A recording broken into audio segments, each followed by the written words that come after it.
All right, so when you see auditory people, how do I like to get in contact with them? I give them a call, I send them a voice text, and if I'm kind of unsure, I send them a video text. Why? Because I want to see how they're going to respond to the video text. Do they call me? Do they send me a regular text? Then I'm going to adjust my communication style with them. So, hey, I know you came in for your trial study your trial last week of the classes. You know, are you guys ready to move forward? Send a video.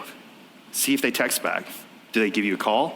Do they send you a text? You name it. Then you start adjusting your communication style for the person you're communicating with. Does that make sense? Love Janine Driver. She's going to be my best example for most things today. I will send her texts, memes. She ignores me. Send her a voice text. She calls me right back. So depending on who I'm wanting to communicate with, I literally have it mapped out. Are they visual? Are they auditory? Or are they kinesthetic? We'll talk about that, kinesthetic here. Visual learners. I'm visual, this is me, love to see it, show me pictures, send me memes, I'll be your best friend in the world. So look at all four of the people. Large eyes, we can't see their ears, but it doesn't matter. I still see the large eyes, so I know they're a visual person. Edgar Allan Poe, what did he do? Wrote books. So the art of writing is a visual art.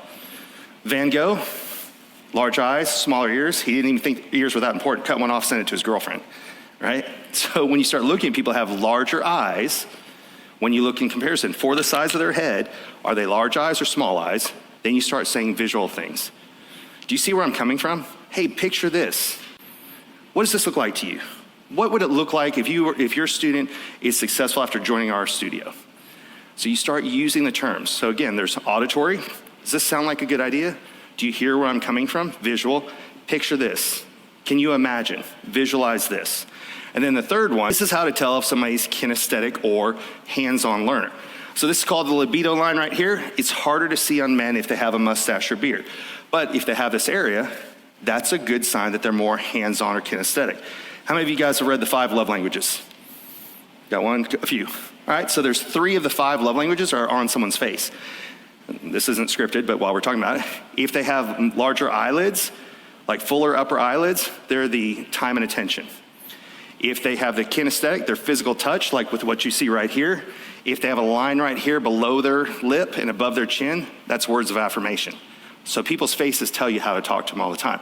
So this one right here is physical touch. So if somebody comes in, and I'm gonna do a handshake to somebody that I see has a larger libido line, I go, hi, what brought you in today? See what I'm doing with the extra hand? That's the closest to a hug you can get to a stranger. So if they're kinesthetic hands-on learners, I'm also gonna walk them through. And I'm gonna say, okay, so you came in, I know it's kind of overwhelming when you first come in.